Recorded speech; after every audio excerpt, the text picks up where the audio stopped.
മലപ്പുറം പെരിന്തൽമണ്ണ മണ്ണാർമലയിൽ ജനവാസ മേഖലയിൽ ഇറങ്ങിയ പുലിയെ പിടികൂടാത്തതിൽ പ്രതിഷേധിച്ച് നാട്ടുകാർക്കെതിരെ കേസ്. കണ്ടാലറിയാവുന്ന 30 പേർക്കെതിരെയാണ് മേലാറ്റൂർ പോലീസ് കേസെടുത്തത്. മാസങ്ങളായി മണ്ണാർമല പ്രദേശം പുലിയുടെ ഭീതിയിലാണ്. കഴിഞ്ഞ 5 മാസമായി മണ്ണാർമല പുലിഭീതിയിലാണ്. നിരവധി തവണ പരാതി നൽകിയിട്ടും ഒരു കൂട് സ്ഥാപിച്ചു എന്നല്ലാതെ വനംവകുപ്പ് യാതൊരു നടപടിയും സ്വീകരിക്കുന്നില്ലെന്നാണ് നാട്ടുകാരുടെ ആക്ഷേപം. ഇതിൽ പ്രതിഷേധിച്ച് മാനത്തുമംഗലം മണ്ണാർമല റോഡ് നാട്ടുകാർ ഉപരോധിച്ചിരുന്നു. പുലിയെ ഉടൻ പിടികൂടാമെന്ന കളക്ടറുടെ ഉറപ്പിന്മേലാണ് ഇന്നലെ നാട്ടുകാർ സമരം അവസാനിപ്പിച്ചത്.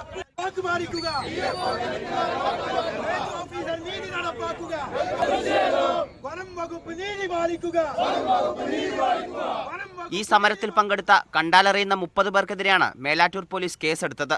പഞ്ചായത്ത് പ്രസിഡന്റ് അടക്കമുള്ളവരുടെ നേതൃത്വത്തിലായിരുന്നു പ്രതിഷേധം. ശാന്തമായി നടത്തിയ സമരത്തിൽ പങ്കെടുത്തവർക്കെതിരെ കേസെടുത്തത് അംഗീകരിക്കാനാകില്ലെന്നാണ് നാട്ടുകാർ പറയുന്നത്. ഈ മാസം 3 തവണയാണ് പുലിയുടെ ദൃശ്യങ്ങൾ നാട്ടുകാർ സ്ഥാപിച്ച ക്യാമറയിൽ പതിഞ്ഞത്. പുലിയെ ഉടനെ പിടികൂടിയില്ലെങ്കിൽ സമരം ശക്തമാക്കാനാണ് നാട്ടുകാരുടെ തീരുമാനം. ഇടുക്കി മറയൂർ ഉദുമൽപേട്ട ദേശീയപാതയിൽ പടയപ്പയുടെ ആക്രമണത്തിൽ നിന്ന് തലനാരിഴയ്ക്കാണ് ബൈക്ക് യാത്രികൻ രക്ഷപ്പെട്ടത്. കാട്ടാന ദീർഘനേരം ഗതാഗതം തടസ്സപ്പെടുത്തി. വയനാട് പുൽപ്പള്ളി ചേക്കാടി സ്കൂളിലെത്തിയ ആനക്കുട്ടി ചരിഞ്ഞു. കർണാടക നാഗർഹോളെ കടുവാ സങ്കേതത്തിൽ നിരീക്ഷണത്തിലിരിക്കെയാണ് ചരിഞ്ഞത്. ആനക്കുട്ടിയെ വെട്ടത്തൂർ വനത്തിൽ വിട്ടുവെങ്കിലും ആനക്കൂട്ടം ഉപേക്ഷിക്കുകയായിരുന്നു. വിവിധ ബ്യൂറോകൾക്കൊപ്പം മീഡിയ 1 മലപ്പുറം.